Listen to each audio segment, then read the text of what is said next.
A very warm welcome to all. Today, I, Ria Khanna, a legal intern under Lexis and Company, I'm here to present my today's topic, easement rights.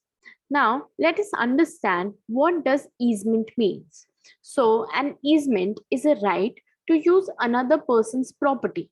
It is a right which the owner of a particular land enjoys over an adjacent property which he does not possess. It is the right over a property belonging to someone else and not to the person who is claiming the easement. Section 4 of the Indian Easement Act 1882 states that an easement is a right which the owner or occupier of a certain land possesses as such for the beneficial enjoyment of that land to do and continue to do something or to prevent and continue to prevent something being done in or upon or in respect of certain other land not his own. So there are several types of easements: right of way, right to air and light, riparian rights, right to build, and right to uninterrupted flow of water are some of them. Now, the party who is gaining the benefit of the easement is called the dominant estate, and the party who grants the burden is called the servient estate.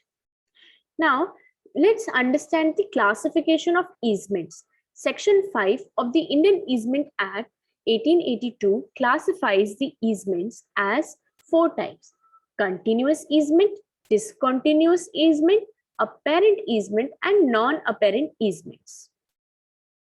Further, imposition, acquisition, and transfer of easements is done by grant, second, by prescription, third, by custom, fourth, by necessity, and five, by quasi easements. These are the forms through which easements are created.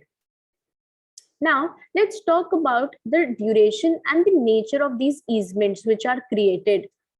According to Section 6 of the Indian Easement Act 1882, an easement may be permanent or for a term of years or other limited period, or subject to periodical interruption or exercisable only at a certain place or at certain times or between certain hours, or for a particular purpose or on a condition that it shall commence or become void or voidable on the happening of a specified event or performance or non-performance of a specified act.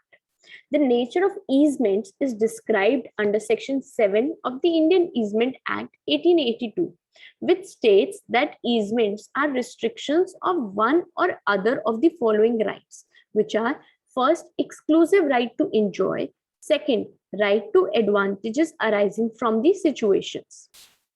Generally, mere non-use does not end an easement. One or more of the following factors may have to be present.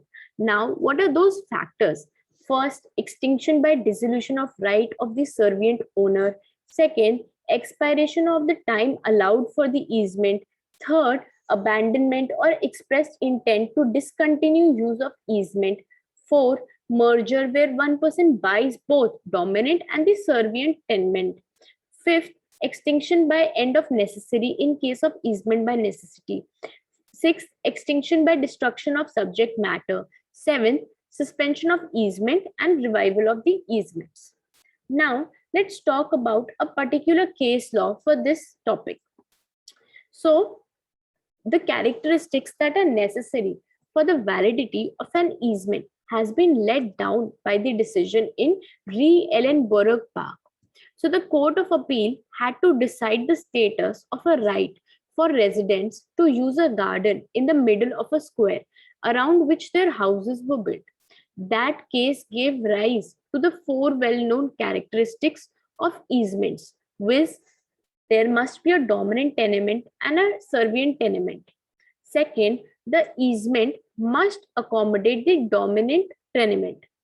Third, the dominant and the servient tenements must be owned by different persons.